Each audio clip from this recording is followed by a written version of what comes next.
রাজগঞ্জে টোটো চালকদের BDO office অভিযান, registration প্রক্রিয়া নিয়ে তীব্র বিক্ষোভ, কালাকানুন বলে কটাক্ষ বামেদের। রাজ্যে কাজ নেই, টোটোর উপরে নির্ভরশীল, কিন্তু সরকার সেই টোটো চালকদেরই দেখছে যে একটা বিশাল সংখ্যা এখানে আছে, তাদেরকে ভাতে মারার চক্রান্ত করছে। তারা বাজার গরম করবার জন্য টোটো চালকদের বিভ্রান্ত করছে, তারা ভুল বোঝাচ্ছে যে তোমরা এটা করবা না। শুক্রবার রাজগঞ্জের বিডিও অফিসে সিটু সংগঠনের নেতৃত্বে বিক্ষোভ চলল টোটো চালকদের। গেটের সামনেই সেই বিক্ষোভ মিছিল রুখে দিল পুলিশ। চালকদের হয়ে সিটুর অভিযোগ, সরকার টোটো চালকদের ফাঁদে ফেলতে চাইছে এবং তাদের বলির পাঠা বানাচ্ছে। সিটু নেতা শুভাশিস সরকার অভিযোগ করেন, রাজ্যের সরকার চাঁদা তোলার ব্যবস্থা করেছে, এই প্রক্রিয়ায় টোটো চালকদের আগ্রহ নেই বিন্দু মাত্র, তাই কেউ রেজিস্ট্রেশন করছে না। এদিন মূলত টোটো চালকদের সরকারি স্বীকৃতি, সামাজিক মর্যাদা, টোটো এবং ই রিকশার মধ্যে বিভ্রান্তি দূর করা এবং রেজিস্ট্রেশনের খরচ সর্বোচ্চ এককালীন 300 টাকা নির্ধারণ করার দাবি রাখা হয়। পাশাপাশি রেজিস্ট্রেশনের সময়সীমা আরও 5 মাস বাড়াতে দাবি জানানো হয়।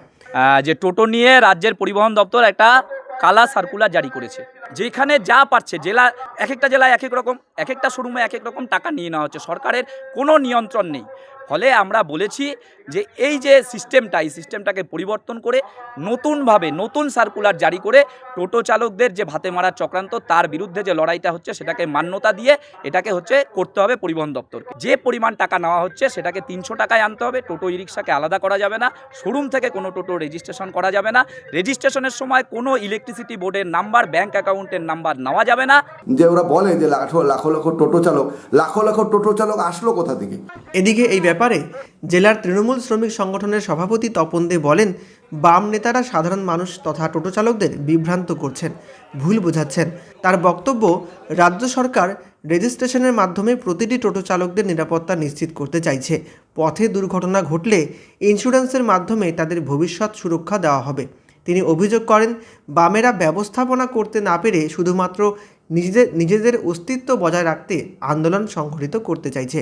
ইতিমধ্যেই জেলা জুড়ে কয়েক হাজার রেজিস্ট্রেশন হয়েছে, সময় বেশি লাগতে পারে, তাই সময়সীমা বাড়ানোর দাবি আমরাও করেছি। আজকে টোটো চালকদের যদি নাম্বার প্লেট হয়, ইন্স্যুরেন্স হয়, টোটো চালকদের যদি আজকে অ্যাক্সিডেন্ট হয়, বেনিফিটটা তো পাবে তারা।